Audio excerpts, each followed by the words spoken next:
what's up, fellas? How you doing, man? Antonelli here.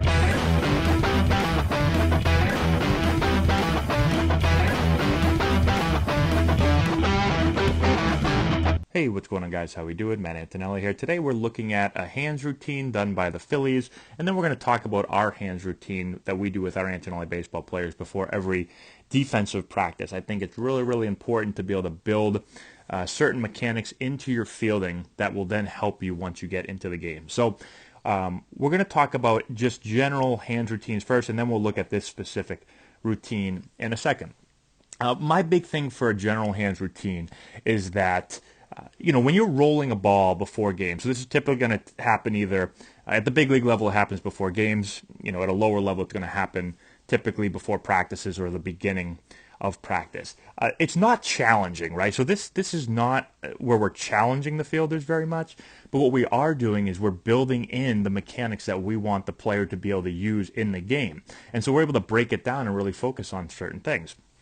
And so what I see happen a lot, especially at younger levels, is that players take this for granted. They go do a hands routine, and all they say is, well, I'm catching the ball, so I'm fine, right? Well, that's not the point. I have to be really focused in. Pick one or two things that you want to work on that day in your hands routine, and make sure that you do that 100% of the time. Right? And so, again, it's not just about successfully catching the ball. I've had players that just catch the ball, and then I'll say, hey, we want to work on this, glove presentation, eyes behind the glove, a bunch of different things, and they'll say, well, I'm fielding the ball. Yes, you are.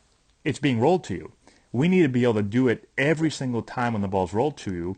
Then we progress to maybe, short fungos and then long fungos and then, batting practice and then game, right? So we're using a progression.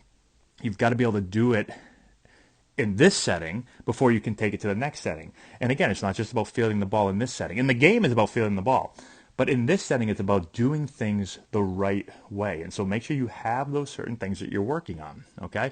It's really, really important. Now, let's look at this, for example, because this has been kind of going around the internet, and I've had a bunch of people sending it to me and asking me questions about it.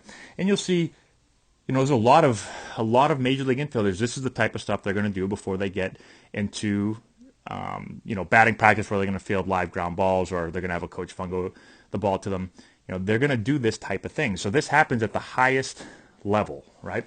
Now, in this example, the big thing that it looks like they're working on here, because you can kind of see the coach bobbing with the player, and there's an emphasis here, right? You can see that he has something that he is really intent on working on, right? It's not just busy work.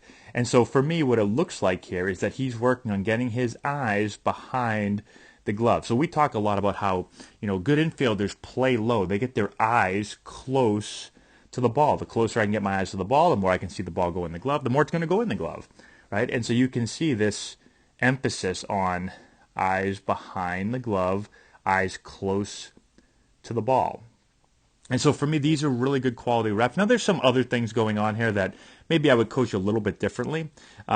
But again, maybe he's just picking one thing that he wants to work on here, and that's the thing. And so you work on that until you get it right. Then you can go to the next thing and say, okay, in this one, I'm going to work on my glove presentation. I'm going to make sure I'm presenting the glove, early to the ball. On the next one, I'm going to work from the ground up. And so you can just pick and choose different things that you're going to work on. But the key is to have something and to focus on it, and have a coach there that can give you good feedback and say, you did it okay here, but let's do it a little bit better. Let's do it again.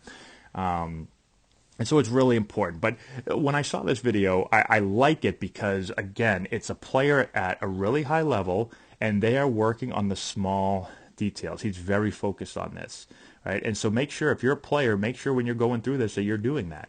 And if you're a coach, make sure that you're coaching the hands routine, right? Sometimes it's like, all right, let's go do our hands routine, and then players just do whatever they want. You need to be there coaching them, because especially younger players, a lot of them are just going to say, well, I'm fielding the ball, and, I just field it, throw it back. Oh, this is easy. I got this, I got it under control. I got it all figured out. But that is not going to translate into in-game success like it will if you are extremely focused on exactly what you're doing in a controlled environment. I've got to be able to do it 100% here if I expect to take that into the game. So hopefully that helps you out, makes sense. Let me know if you have any questions in the comment section below. Subscribe to the channel, hit the notification bell, all that good stuff, and we'll talk to you later.